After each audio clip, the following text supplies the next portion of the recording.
My name is Tommy, and I'll be the second representative for the negative side. Well, to begin, backing up my partner Josh, driving is based on experience, and raising the driving age will just create incompetent 18-year-olds rather than 16 and 17-year-olds. In an article by the Standard Examiner, they put it into perspective by saying, the fact of the matter is driving is based on experience and being able to make good choices. 16-year-old drivers crash mostly because of inexperience. If the driving age is raised, then 18-year-olds will also crash because of inexperience. This means that the death rate of 18-year-olds will increase, while the death of 16-year-olds rate will decrease. Driving is, and they put it in perspective by saying, driving is much like riding a bike. The longer you ride, the better you get. You start on training wheels, which is your driver's ed, move up to a fixed gear bike, which is your learner's permit, and then get a big kid bike, which is your driver's license. You then set off by yourself and go about your business. Also, backing up Josh, statistics involving fatalities in teenage driving are generally based solely on male gender, excluding all female drivers' contribution and effect on a statistic.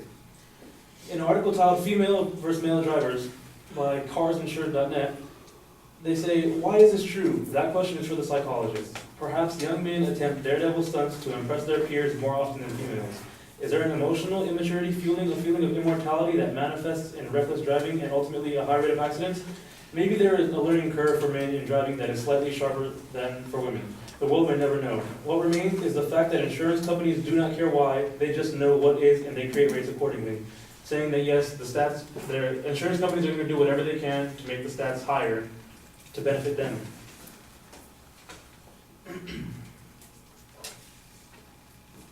And studies also show that risky behavior affects 16 to 17-year-old males just as much as it does males in their early 20s. In an article by the Standard Examiner, they say that studies also show.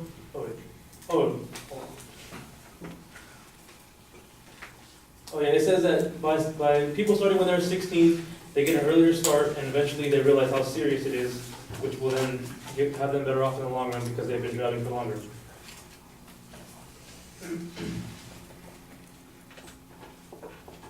Another statistic to do with males is that men are 77% more likely to kill someone while driving. Does that mean that they shouldn't drive as well?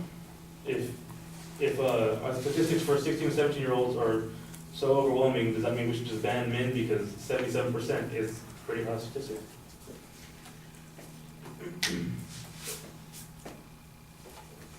Also, politicians are quick to blame the youth for this issue of unsafe driving because the youth has nobody speaking up for them, yet fail to listen to the advocates against raising the driving age.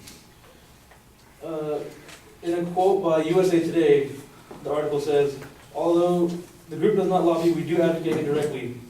We keep doing studies, hopefully policymakers pay attention. He says research by his organization did help persuade states to introduce graduated licensing, which extends the period during which a teen can only drive with supervision.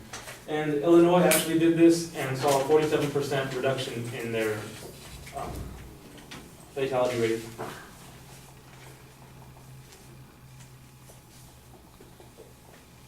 In an article titled All Drivers and 20-somethings Equally Dangerous by MSNBC, they say that they thought the risk of dying behind the wheel was similar for older adult drivers and young people every time they got in the car.